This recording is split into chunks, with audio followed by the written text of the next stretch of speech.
আমি টাঙ্গাইল মাহফিলে গেছি যে আমার এলাকার এক নেতা আমার দরাদের হুজুর দোয়া করেন। কোন কিসের দোয়া? কয় দ্বিতীয়বার দেশ স্বাধীনের পর আমি বাড়ির থেকে পলাইছি। মনে মনে আমি মনে না প্রকাশে বললাম, তোদের উপর থেকে তো তোদের দিকে তোদের উপরে তো দোয়া করবে, দোয়া তো অন্তর থেকে বের হয় না। হুজুর ঠিকই করছেন। এই মহিলা ক্ষমতা রাখার জন্য গ্রামের কোন মানুষের সাথে দ্বন্দ্ব করি নেই, ভালো ভালো মানুষের মাইরিয়া আপনার ভোটের ইসের থেকে আপনার স্কুল থেকে আপনার মাইরিয়া ভাই করে দিয়ে জোরে সিনেইয়া ভোট নিছি এক ক্ষমতা রাখার জন্য। কি করি নেই। আর এই মহিলাটা চুপ করে চলে গেল আমার সাগরে বাসে। আর আমাদের গতি কি? মানে হে তো মা দিল্লি যা বসেই রয়েছি। ও দেশটা দেউলিয়া বানাইছে সাবেক প্রধানমন্ত্রী। ওরে সোনার দেশটা শোষণ করলো লুইটা পুইটা খাইয়া রে প্রধানমন্ত্রী। দেশটা দেউলিয়া বানাইছে সাবেক প্রধানমন্ত্রী। ওরে কোথায় রইলেন কামরুল ইসলাম, কোথায় কাদের কাকা? ওই গেল সে ওই মহিলার স্যাটাং স্যাটাং কথা। কোথায় রইলেন কামরুল ইসলাম, কোথায় কাদের কাকা? কই গেল সে ওই মহিলার স্যাটাং স্যাটাং কথা। কথা কয় না, কথা কয় না। ওই যে দলের মানুষকে ভাসাইয়া, দলের মানুষকে ভাসাইয়া দিল্লি করলে বাসারে প্রধানমন্ত্রী। 41 সাল পর্যন্ত ক্ষমতায় থাকিবে নমরুদের মতো দেশটা শাসন করিলে। মনে হলো বাবার দেশ 41 সাল আল্লাহর উপরে তাওয়াক্কুল তো নাই। 41 সাল পর্যন্ত ক্ষমতায় থাকিবে নমরুদের মতো দেশটা শাসন করিলে। ওই যে ওই ছাত্রদের এই রক্ত নিয়ে, ছাত্রদের ওই রক্ত নিয়ে কেমন খেলা খেললে রে প্রধানমন্ত্রী। চিনলে বলুন ঠিক কিনে? 16 বছর কোরআনের ময়দানে আল্লাহর জমিনে আল্লাহর কোরআনের কথা বলতে পারি নাই। দরিয়া দরিয়া দিয়ে বাদাম জেলের মধ্যে ঢুকাইছে। আমার মতো মানুষকে বাদাম দরিয়ে দিছে কতবার অ্যারেস্ট হয়েছে আল্লাহ জানে, আমি জানি না। কথা বুঝতেছেন না?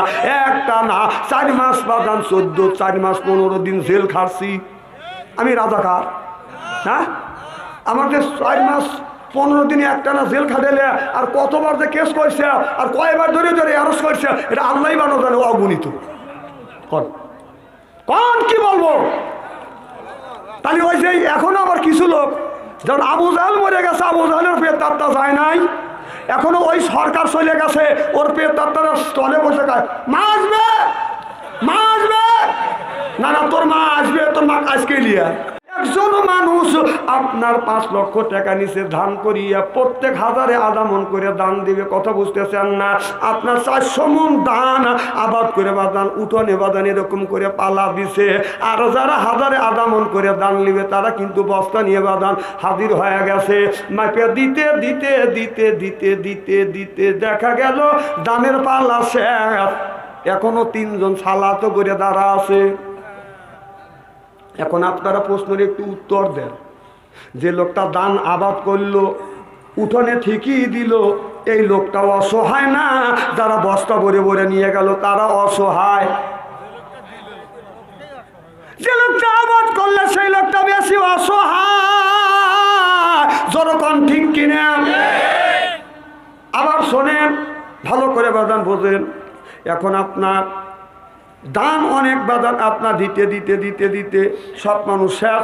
এখন শেষ পর্যন্ত এখনো 3 জন মানুষ সালা নিয়ে দাঁড়া আছে। কথা কি বুঝতেছেন? তারা বললো দান দর কথা, দান কই? দাম যদি না দিস তোর গরু নিয়ে গেলাম। গরু নিয়ে বাদান চলে গেছে নাঙ্গল জোয়াল সহ। লোকটা এত অসহায় হয়ে গেল, মাথায় হাত দিয়ে বসে আল্লাহ এত কষ্ট করে আবাদ করিলাম মাওলা, দান তো লিলই লিলই, যেটা দিয়ে চাষবাস করে খাবো। গরু নিল, নাঙ্গলও নিল, জোয়ালও নিল। কথা কন ঠিক? কিয়ামতের ময়দানে আপনার মানুষের ঋণের টাকা যে ঋণ করে গেছেন এইটার থেকে আপনার নামাজ দিতে দিতে দিতে দিতে এখনো 3টে দোকান বাদ আছে। চাউলের দোকানদার বাদান আপনার কাছে 5,000 টাকা পাবে। ডাউলের দোকানদার, সরিষা তেলের দোকানদার বাদান 500, সে পাবে হলো 700। এইরকম করতে করতে বিড়ির দোকানদারও কিছু পাবে। তখন ও দিবে কি করতে গিয়া এই দুনিয়ায় ওর নাঙ্গল জোঙাল আছে, গরু আছে, লিয়ে যা শোধ করলো। কথা কি বুঝতেছেন? কিয়ামতের ময়দানে এইটা কেমন করে শোধ করবে? আপনার যে পাওনাদার, তার ওই পাওনাদারের জীবনের যত গুণ আছে সব ঋণ যে ব্যক্তি করছে তার গাড়ির উপর তুলে দিয়ে বলবে আমি দোজখে যা।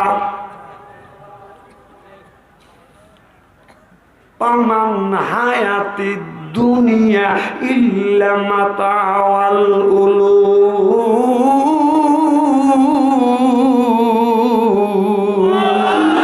আমার ভাইরা, ওই দিনই মানুষরা এমন অসহায় হবে, এই দুনিয়া আপনি ঋণ নিয়ে বাদান মারা যাবে না, হয়তো দুনিয়ার থেকে আপনি মাপ চান। আমার কথা কি বুঝতেছেন? ওয়াজ কি খারাপ লাগতেছে না? ওয়াজ গুঁড়া দেয় আমার ভাইরা। আমার আল্লাহ নবী এই জন্য কোন মানুষ যদি মারা গেছে রাসূল রাস্তার পাশে দাঁড়াইয়া বলতে এই মানুষটা ঋণ আছে কিনা, যদি ঋণ থাকে আমার নবী ঋণ যতক্ষণ পর্যন্ত কেউ যদি ঋণের দায় না নিছে, বার্তা না নিছে, রাসূল সাল্লাল্লাহু আলাইহি সাল্লাম তার জানাজা নামাজ পড়ায় নাই। এরপরে আর একজন ব্যক্তি মারা গেছে, যদি তার কোনো আত্মীয় স্বজন যদি না থাকে, রাসূল বললেন এর আত্মীয় স্বজন নাই, টাকা ঋণ করছে, কেউ দেওয়ার মতো লোক নাই, ওই লোকের ঋণের বার আমার নবী মাথায় নিছে। সুবহানাল্লাহ বললেন না? যদি কোনো ব্যক্তির ঋণ নিয়ে যদি মারা যায়, বাংলাদেশের কোনো আলেম বাদান আপনার তার জানাজা নামাজ পড়াতে চায় না। চিনলে এখন ঠিক কিনে? ঢাকায় এক শিল্পপতি মারা গেছে, মোল্লারা বলতেছে আমরা ওর জানাজা নামাজ পড়ো না, কারণ জীবনেও নামাজ পড়ে নেই। ছেলেরা বলতেছে, দুইটা ছেলে, যে আমার বাবা দুনিয়াকে রাখা দেবে, তাহলে মাটি দেওয়ার একটা ব্যবস্থা করা। ব্যবস্থা করা যায়, তোমরা ধনী মানুষ, কি করা যায়? মাটি দেওয়ার কোনো রকম একটা মাসলা আছে, যে কি মাসলা কাপ ছাড়া দেওয়া লাগবে। কয় টাকা হয়েছে? হিসেব নিকেশ করে দেখা যায় 8 লক্ষ টাকা হয়েছে। তাই বলতেছে 8 লক্ষ টাকা দাও, তোমার বাবার জানাজা নামাজ পড়াবো। তার এক ছেলে উঠে বলতেছে, ডানে হলো মসজিদ, বামে হলো মসজিদ, হালার বেটা হালায় নামাজ পড়ে না, জরিমানা আমরা দেবো নাকি? হাসেন না, হাসেন না। মরে গেলে সব ছেলে মেয়ের জমি হওয়া যায়, আপনি হালার বেটা হালাই হন। আমার কথা শুনে হাসি দিয়ে উড়ো দিলেন। এক একটা কথার ওয়েট কত তা জানেন? আমি ওই তেলে ওয়াজ করি না, জাকারিয়া আলাইহিস সালামকে দাওয়াত করছে, জাকারিয়া নবী গাছের মধ্যে ঢুকছে, গাছ সহ জাকারিয়া নবীকে কেটে ফেলছে। এই ওয়াজ জানি, এই ওয়াজ করে মানুষকে আল্লাহর রাস্তা আনা যাবে না, এটা অন্যায়, এটা করা যাবে না, এটা ন্যায়, এটা করতে হবে। ন্যায়ের পক্ষে কথা বলতে গেলে জেল খাটা দরকার হলে জেল খাটবো, জরিমানা দেওয়ার দরকার হলে জরিমানা দেবো, প্রয়োজন হলে ফাঁসির মঞ্চে উঠবো, বাতিলের সাথে অবস্থায়। চিল্লে বলো ঠিক কিনা?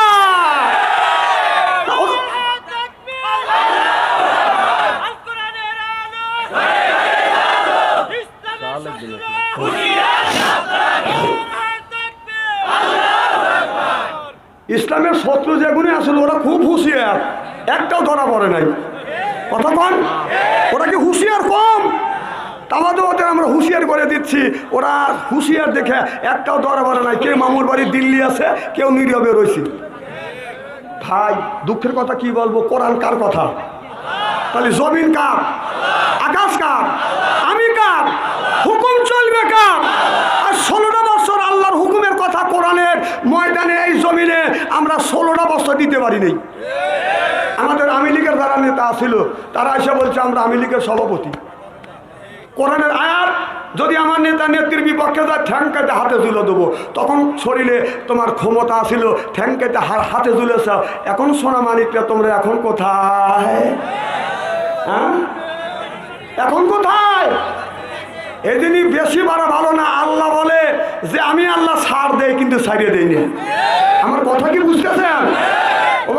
আল্লাহ কোরআনের মধ্যে বলছে আল্লাহ লিল মুত্তাকিনা ইমামা, একটা নেককার একটা পরহেজগার ইমাম বানাও। সেটা হলো আপনার ওয়ার্ডের মেম্বার, সেটা হলো একটা ইমাম। আর একটা ইমাম হলো ইউনিয়নের ইমাম, সেটা হলো চেয়ারম্যান।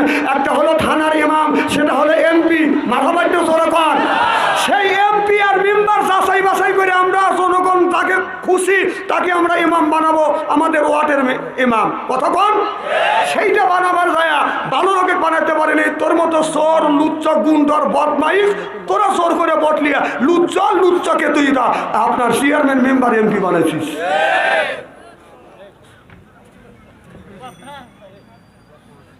না না, কথা কি খারাপ বলতেছি নাকি? তাহলে আল্লাহ বললে ওয়াজালনা লিল মুত্তাকিনা ইমামা, এ কথা কার? না না, আমি বানায় বললাম, ওনারা তাই বলছে। তারপরে আমি টাঙ্গাইল মাহফিলে গেছি, যে আমার এলাকার এক নেতা আমার দরাদের হুজুর দোয়া করেন। আমি কিসের দোয়া? কয় দ্বিতীয়বার দেশ স্বাধীনের পর আমি বাড়ির থেকে পলাইছি। মনে মনে আমি মনে না প্রকাশে বললাম, তোদের উপর থেকে তো তোদের দিকে তোদের উপরে তো দোয়া করবে, দোয়া তো অন্তর থেকে বের হয় না। হুজুর ঠিকই করছেন। এই মহিলা ক্ষমতা রাখার জন্য গ্রামের কোন মানুষের সাথে দ্বন্দ্ব করি নেই, ভালো ভালো মানুষের মাইরিয়া আপনার ভোটের ইসের থেকে, আপনার স্কুল থেকে আপনার মাইরিয়া ভাই করে দিয়ে জোরে সিনেইয়া ভোট নিছি, এক ক্ষমতা রাখার জন্য কি করি নেই। আর এই মহিলাটা চুপ করে চলে গেল আমার সাগরে বাসে। আর আমাদের গতি কি? মানে হে তো মা দিল্লি যা বসেই রয়েছি। ও দেশটা দেউলিয়া বানাইছে সাবেক প্রধানমন্ত্রী, ওরে সোনার দেশটা শোষণ করলো লুইটা পুইটা খাইয়া রে প্রধানমন্ত্রী। দেশটা দেউলিয়া বানাইছে সাবেক প্রধানমন্ত্রী।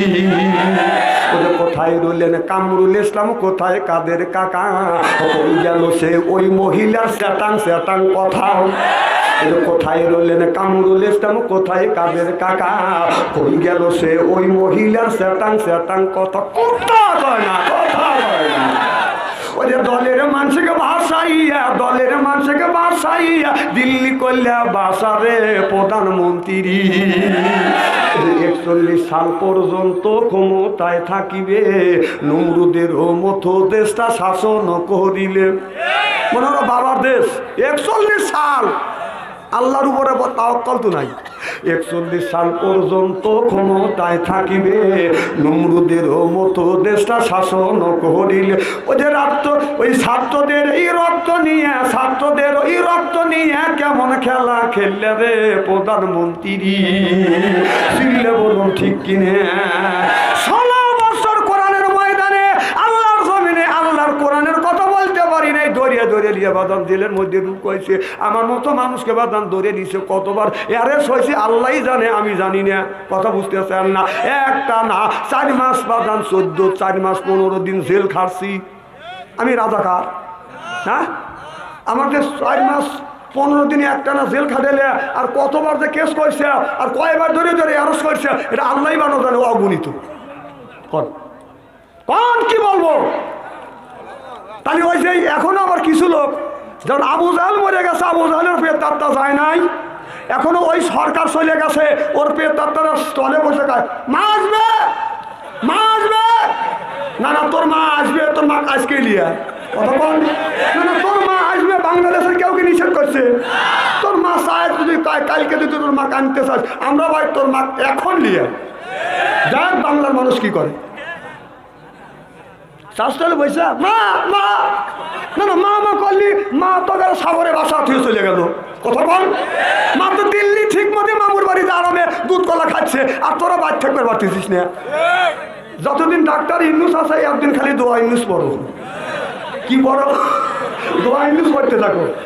তারপরে যদি নির্বাচিত সরকার আছে, যদি ইটের ডেল দিয়ে থাকো, পাথরের ডেল খাওয়া লাগবে, পাথরের ডেল, পাথরের ডেল। কথা বল, কথা বল।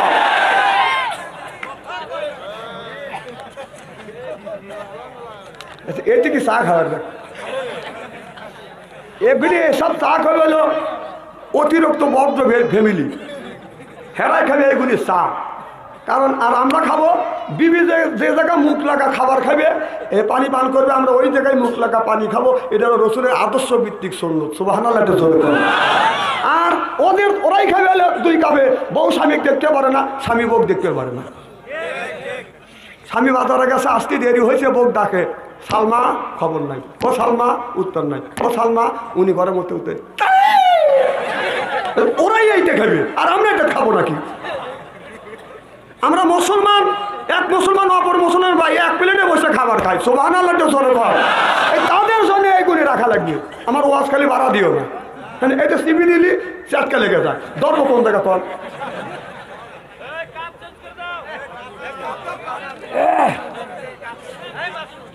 শোনেন, আর একটা কথা বলে যাই, এদিক দেখান, চেহারা কি একবারে খারাপ? যারা চা বিক্রি করে তারা সহজে আল্লাহর জান্নাতে যাইতে পারবে না। কারণ চা খাওয়ালারা যদি দাবি করে, কারণ চা খাওয়ালারা যারা চা খেতে যায় যা বলে 2 কাপ চা দেয় বা 1 কাপ চা দেয়, ওকে 1 কাপ দেয়, ও দেয় ½ কাপ।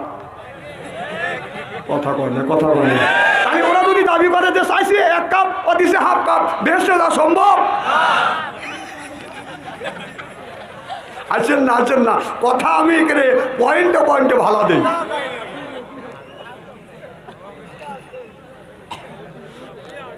খুব খারাপ লাগতেছে নাকি? নারায়ে তাকবীর। আমার ভাইয়ের, আমার মুসলমান ভাইয়েরা, আল্লাহ হাবিবের প্রিয় মধ্যে ভালো করে লক্ষ্য করে শুনুন। আল্লাহ যখন বললো আকিমুস সালাহ, ও দুনিয়ার মানুষেরা নামাজ পড়ো, ও যাকাত আদায় করো, কুতিবা আলাইকুমুস সিয়াম, রমজান মাস আসলে রোজা রাখো, কথা কার? আল্লাহ নামাজের কথা 80 থেকে 82 জায়গা বলছে। তুমি কোন জ্ঞানে নামাজ ছাড়িয়ে দিয়ে মাথায় রাখছো বড় বড় জুল, মাঝে মধ্যে করো তুমি ভুল। এরপরে পরেন হলো পাতের শালা, হাতে হলো মালা, গলায় হলো পুতির মালা। আমি হিসাব করে দেখলাম ওই লোকটা অরিজিনাল শয়তানের শালা। নামাজ নাই, রোজা নাই, এই ভিতরে বাদান আপনার এই খাঁচার ভিতরে আপনার একটা রুহু বাদান, পাখি কেমন করে ঢুকলো ওই টেলিয়া পাগল হয়। ওই যে খাঁচার ভিতর আছেন, পাখি ঢুকলো কিভাবে? ওই যে এই খাঁচার ভিতর আছেন, পাখি ঢুকলো কিভাবে? মসজিদ না বদিলে তোরা খবর কি পাবে? হায় মসজিদ কালেমা কোন পাখির তো খাওয়া হইল না, মসজিদকে খাওয়াইলে সানা পাখি কি খাবে? পাখি গু খাবে, তা তোর কি? পাখি কয় নামাজ পড়, পাখি কয় রোজা কর, পাখি কয় হজ কর, যাকাত কর, পাখি কয় বেশি বেশি করে জিকির কর। রাসূল বললেন কুল্লু সাইয়্যিল সিকালাতুল কুলুবিহিল যিকরুল্লাহ, বেশি বেশি করে জিকির করো, কলবের ময়লা আল্লাহ পরিষ্কার করে দিবে। কাপড়ে যদি ময়লা পড়ে সাবান সোটা দিলে বাদান পরিষ্কার হয়। আর অন্তরে ময়লা পরিষ্কার করতে হলে জিকির করা লাগবে কার? ও মনে বাবনা পাতা দাগ লেগেছে, মনে বাবলা পাতা দাগ লেগেছে, ধুইলে কি যায় সাবানে সাবানে। ও যে মনের ময়লা মুজিবে কেমনে, খাজত যায় না রে ধুলে, সব যায় না রে মলে, শিকার গন্ধ যাইবে কি ভাই কোলাব জল দিলে। এই জন্য রাসূল বললেন কুল্লে সাইয়্যিল সিকালাতুল কুলুবিহিল যিকরুল্লাহ, বেশি বেশি করে জিকির করো, কলবের ময়লা আমার আল্লাহ দূর করে দিবে। সিল্লা সিল্লা কর মারহাবা, নারায়ে তাকবীর, কি আল কোরআনের আলো। আপনারা সামনে থেকে ভিতরে বিপদে পড়ে গেছেন, আর পিছনে যারা বলতেছে তারা ঘরে ঘরে চলো। আমি কিন্তু সামনের লোক পিছনের লোক, আর পিছনের লোকের সামনে নিয়ে আসবো।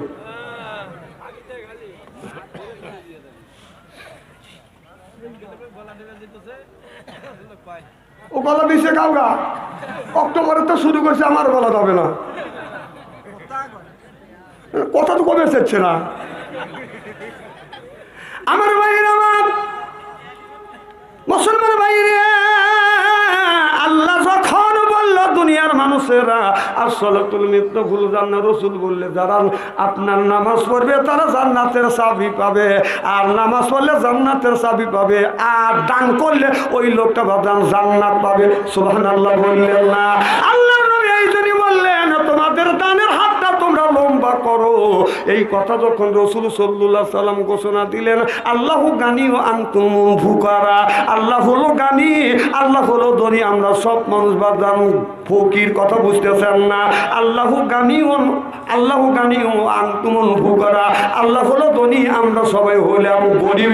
যখন আল্লাহ নবী ঘোষণা দিলেন তোমরা দান করো আল্লাহর রাস্তায়, তখন এক ইহুদি হযরত আবু বকর সিদ্দিকের কাছে যা বলতেছে, আবু বকর তোমার আল্লাহ ফকির, তোমার নবীও ফকির। এই কথা যখন বলছে, আবু বকর সিদ্দিক রাদিয়াল্লাহু তাআলা আনহু বাদান রাগ সহ্য করতে না পারে চিন্তা করতেছে, আল্লাহকে গালি দিছে ফকির বলে, আমার নবীকে গালি দিছে ফকির বলে, আমি আল্লাহর নামে একটা থাপ্পড় আর নবীর নামে একটা থাপ্পড়, অমনি আল্লাহর নামে থাপ্পড় মারছে, ইহুদি চক্কর খায়া জমিনে পড়ে গেছে, আর জ্ঞান নাই। সুবহানাল্লাহ, একটু জোরে কর। আবু বকর কয় যে আল্লাহর নামে দিছি তাই জ্ঞান নাই, রসুলের নামে দিলি তো খুঁজেই পাবনি না।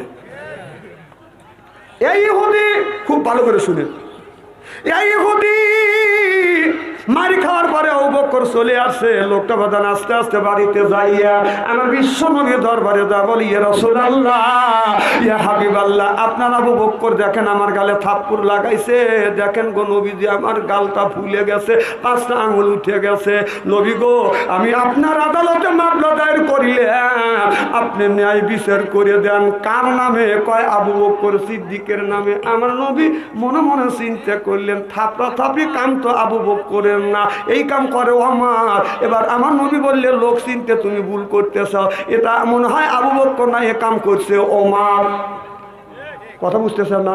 কারণ রাসূল বলেছে নবীর যতগুলি সাহাবী ছিল তার চাইতে নরম সাহাবী বাজার হচ্ছে বাজান আবু বকর সিদ্দিক, আর গরম সাহাবী হচ্ছে হযরত ওমর রাদিয়াল্লাহু তাআলা আনহু। সিল্লাকান মারহাবা। আমার নবী বললেন, তুমি মনে হয় বোঝায় ভুল করতেছো, বলায় ভুল করতেছো, সেনায় ভুল করতেছো।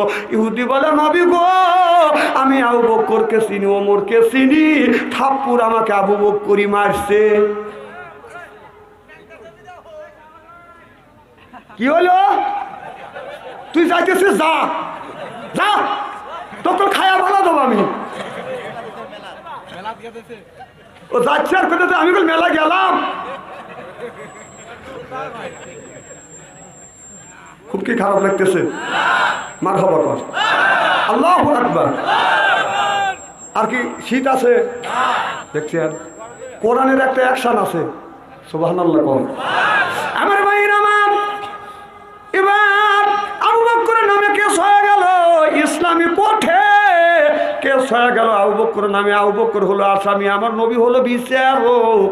কথা বুঝতেছেন না? বিচারটা কেমন হবে? এটা আবু বকরের বাড়ি যখন নোটিশ চলে গেল, শনিবারের দিন 10টার সময় হাজির হওয়া লাগবে। আমার নবী আপনার আদালতে বসে, চেয়ারে বসে বাদান বিচার করবার জন্য। আর আবু বকর সিদ্দিক আসামির কাঠ গড়ায় দাঁড়াইছে, ইহুদি বাদান কাঠ গড়ায় দাঁড়াইছে। আমার নবী বলে, ইহুদি তুমি বলো তোমাকে কে থাপ্পড় মারছে? ইহুদি বলে, ইয়া রাসূলুল্লাহ, ইয়া হাবিবাল্লাহ, এনার নাম হলো আবু বকর, এই লোকটাই আমাকে থাপ্পড় মারছে। এবার আবু বকর সিদ্দিক বলে, ইয়া রাসূলুল্লাহ, ইয়া হাবিবাল্লাহ, আমি আল্লাহ নামে একটা থাপ্পড় দিছি, অজ্ঞান হয়ে গেছে, আপনার নামে দেই নে নিয়ত করেছি, অনুমতি দিলে আমি আবার দেবো। সুবহানাল্লাহ। আল্লাহ নবী কয়, বুঝছি, থামো। আমি বিশ্বাস করছিলাম না যে তুমি থাপ্পড় মারছো, আমি জানি যে কাম থাপড়া থাপড়ি কাম হলো ওমরের, তোমার কাম থাপড়া থাপড়ি না। তুমি এই কাম করলে কে? তুমি একে মারলে কেন? আবু বকর বলে, ইয়া রাসূলুল্লাহ, ইয়া হাবিবাল্লাহ, নবী গো, আল্লাহ ধনী আর দুনিয়ার সব মানুষ হলো আমরা ফকির। আমরা কি? আরো জোরে, ফকিরও বেচা না। আল্লাহ ধনী, আমরা কি? আল্লাহ তুলনে আমরা কি? আল্লাহর কাছে আমরা কি? আরো জোরে। আর আমরা যদি ফকির হয়, আমাদের ঘরে বউ বাল বাচ্চা আছে, আমাদের বউ আছে, বউরা কি? আরো জোরে, জোর হলো না, বলো যায় রে ভাই, খবর আছে। বউ বলে, এত মানুষের মধ্যে তুই আমার ফকিরনি করলি। মা বোনরা আছে না? মা বোনরা তো আপনারা শুনতে চান, আমি কোন ফকিরনি কই নেই, এই যে আপনারা বলি কইছে, জানলে আজকে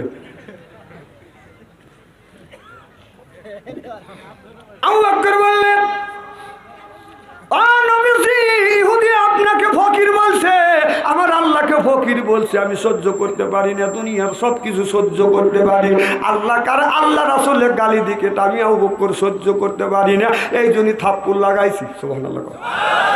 আমার নবী বললেন, ইহুদি আমার আল্লাহকে ফকির বললি, আমাকে ফকির বলছিস আমার দুঃখ নাই, আমারও যে আল্লাহ, তোদেরও তো সেই আল্লাহ, সেই আল্লাহ কেন তুই ফকির বলছিস? এবার ইহুদি বলে, আমি বলি না, এমনি আবু বকর মারছে। আমার নবী বলে, আবু বকর, ইহুদি বলতেছো তুমি মারছো, লোকটা বলে নাই, আর তুমি বলছো, বলছে দেখে মারছো, তুমি মারছো ওকে। হুজুর আমি মারি নেই, আপনার কি বিশ্বাস হয়? আমার নবী বললে, আমার বিশ্বাস হয় না, তবে আপনার এই বিচার ইসলাম সাক্ষী ছাড়া কোনো বিচার করে না, তোমার সাক্ষী নিয়ে আসো।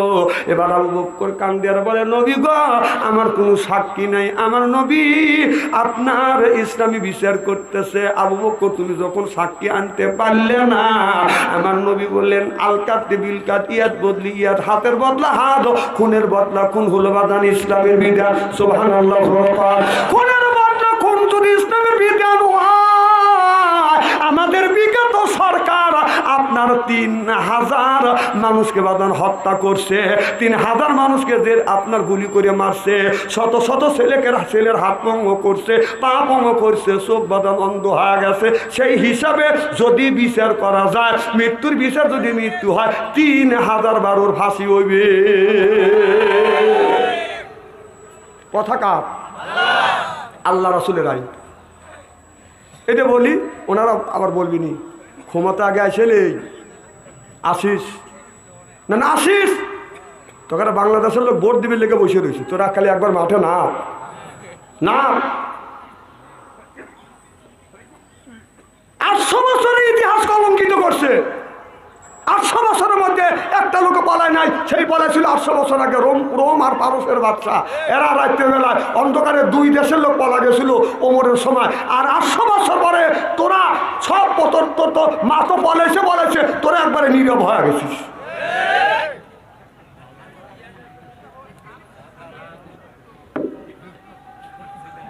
না, এলাকা তো আওয়ামী লীগ আরো করছে না, অনেক লোক করছে না, তারা তো বলা নেই। তাই তুই বলালি কে? তাহলে নিশ্চয়ই তুই অন্যায় করছিস। ও থাক না, কথাই কথা তো বলতেছি নাকি? না, আরো লোক তো করছে, তারা রয়েছে, তুই বলালি কে? মানে এখন তো ঠিক করবি। তখন ওই সময় তো কবির বলা না, ওই সময় মোল্লারা ঠিকই করছে।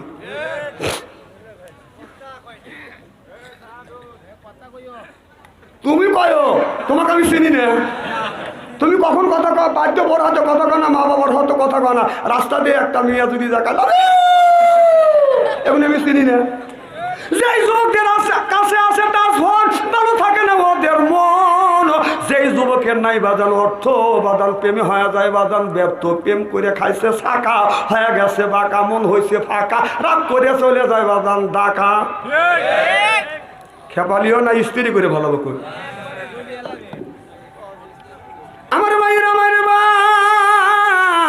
আমার নবী বললেন, ইহুদি আবু বকর যখন তোমাকে এরকম করে থাপ্পড় মারছে, তুমি আবু বকরকে ওই রকম করে থাপ্পড় মারো। এবার ইহুদি আবু বকর সিদ্দিককে বাদান থাপ্পড় মারার জন্য যখন যাচ্ছে, এমন সময় জিবরাইল আলাইহিস সালামকে আল্লাহ পাঠা দিলেন, মুহাম্মদ হাই গিবনা গোপ্তা টানা গোপ্তা জিবরাইল হাই গিবনা গোপ্তা টানা গোপ্তা রব্বুল জলিল সিল্লে যখন মারহাবা। জিবরাইল আলাইহিস সালাম আইসে আল্লাহর কাছ পক্ষ থেকে আসিয়া আপনার কোরআনের আয়াত তাওয়াদান নাযিল করে দিলেন। কথা বুঝতেছেন না? কোরআনের আয়াতটা নাযিল হয়ে গেলেন, লাকাদ সামিআল্লাহু কাওলাল্লাযিনা ক্বালু ইন্নাল্লাহা, সুবহানাল্লাহ বললেন না? লাকাদ সামিআল্লাহু কাওলাল্লাযিনা ক্বালু ইন্নাল্লাহা, সুবহানাল্লাহ। আল্লাহ বলে দিলেন, আল্লাহ বলেন, হে নবী আবু বকর যেটা বলছে এটাই সত্য বলছে, ইহুদি তো মিথ্যা কথা বলছে। আবার আমার নবী বললেন, দাবি দিও না, কে রে ইহুদি তুই না মিথ্যা কথা বললি, কারণ আল্লাহ আমার কাছে আয়াত নাযিল করছে। ইহুদি ব্যক্তি কয়, হুজুর আমি কি জানি আবু বকরের পক্ষে আয়াত নাযিল করিবে। সুবহানাল্লাহ বলেন। ইহুদির সঙ্গে সঙ্গে কলমা পড়ে বাদান মুসলমান হয়ে গেল। সুবহানাল্লাহ বললেন না? এটা হলো ইসলাম, এটা হলো ইসলামের বিধান। আল্লাহু আকবার। এক মুসলমান এক ইহুদি তর্ক বিতর্ক করছে, রসুলের কাছে যাবাদান বাদী হয়েছে, ইয়া রাসূলুল্লাহ ইয়া হাবিবাল্লাহ, ইহুদি বাদী হয়েছে, নবী গো আপনি বিচার করেন। আমার নবী শুনিয়া এরপরে বাদান মুসলমানের বিপক্ষে ইহুদির পক্ষে বাদান রায় দিয়ে দিলেন। মুসলমান মনক্ষুণ্ণ হয়ে গেল, কারণ আমি জিহাদের ময়দানে যাই এই নামাজ পড়ি, নবী আমার বিরুদ্ধে আমার পক্ষে না রায় না দিয়া আপনার নবী কেন ইহুদির পক্ষে রায় দিলেন, এই বিচার আমি মানি না। এই বিচার ছানি করবার জন্য হযরত ওমরের কাছে বাদান চলে গেলেন। ওমরের কাছে যা বলে, ওমর আমি আপনার কাছে আসছি বিচার ছানি করবার জন্য। কয় প্রথমবারে বিচার কার কাছে গেছিলেন বিচার করতে?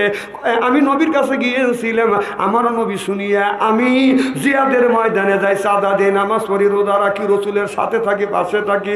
আমার নবী আমার পক্ষে রায় না দিয়া আমার নবী ইহুদির নবীজির পক্ষে রায় দিছে, এই জন্য আপনার কাছে সানি করবার জন্য আছে, আপনি নিজ বিচার করে দেন। ওমর বলে দাঁড়ান, আমি নিজ বিচার করে দেবো। তিনি ঘরের মধ্যে চলে গেলেন, একটা খোলা তরবারি আনিয়ে ওই লোকটার গার্জাটা কোপ মারলেন, মাথায় এক জায়গা দর বলে বাঁধান এক জায়গা। আর ওমর বললেন, আমার নবীর বিচার, নবীর ফয়সালা যে মানে নিতে পারে না, আমার কাছে যারা সানি করবার জন্য আছে, আমি ওমর এইরকম করে সানি করে দেই, চিল্লে এখন মারহাবা।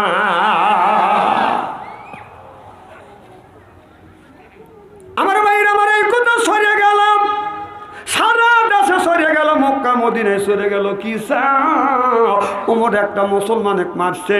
এবার আপনার নিহত ব্যক্তির স্বজনেরা আমার নবীর কাছে এসে বাদী হলে, ইয়া রাসূলুল্লাহ, ইয়া হাবিবাল্লাহ, দেখেন এই যে লোকটা হযরত ওমর মুসলমানকে মারছে, আপনি বিচার করেন। আমার নবী বলে, ওমর, তুমি কেন লোকটাকে মারছে? তুমি কি জানো ইসলামের বিধান হলো হত্যার বদলা হত্যা। তুমি তাকে হত্যা করছো, স্বজনেরা দাবি করছে, এখন ইসলামের বিধান হিসেবে তোমাকে কিন্তু হত্যা করব। কথা বুঝতেছেন না? ইতিমধ্যে আল্লাহ জিবরাইল আলাইহিস সালামকে পাঠিয়ে দিলেন আয়াত নিয়ে। এই জিবরাইল আলাইহিস সালাম এসে বলতেছে, ভালা ও রব্বুকা লা ইমিনুন, ও নবীজি, হযরত ওমর যে ফয়সালা করছে, আমার আল্লাহ এই বিষয়টা আল্লাহ সমর্থ করেছে। আল্লাহু আকবার। এটাই হলো বাদান ইসলাম। এই ইসলামের আইন যদি বাদান প্রয়োগ করা হয়, উল্লাপাড়া কত নেতার বরদান থাকবে না? খুব মনে রাগ করতেছে। বাংলাদেশে কত মৌলানা রয়েছে, তা কানা বাচ্চা বাচ্চা আনছে এখান থেকে। আমি কই টাকারি আনো গা, আমার কেন লাভটা কি? খুব খারাপ লাগতেছে আমার ভাইয়েরা, আমার মুসলমান ভাইয়েরা।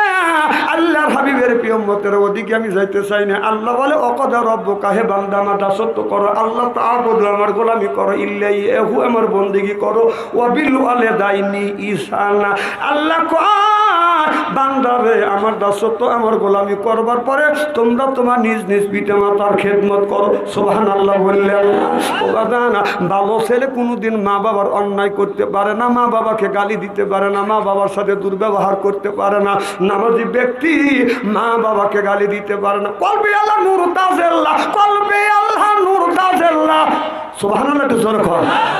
ওইদিকে বাদাম যেতে চাই না। যে লোকটা বাদাম নামাজ পড়ে, তার মনটা ভালো আছে। আল্লাহ বলে, ও কদা রব্বুকা, হে বান্দা আমার দাসত্ব করো, আল্লাহ তাআবুদু, আমার গোলামি করো। এই যে মা বাবার ওয়াজ চলে আসলো, আয়াতটা বললাম, দেন কিছু লোক উঠে চলে যাবো, বুঝছে যার মা বাবার খেদমতের কথা কবি, শ্বশুর শাশুড়ির কথা কবির পারে না, ও লয় করে উঠে চলে যাবে। কারণ হলো এই মা একটা মুরগি জব করে 3টে ভাই 3টে বোনে খাওয়াইছে, আর শ্বশুর বাড়ি গেলে শাশুড়ি একটা মুরগি জব করে আমাকে একটাই খাওয়াইছে। মা খাওয়াইছে মহব্বতে, আর তোর শাশুড়ি খাওয়ায় পাম দিবে।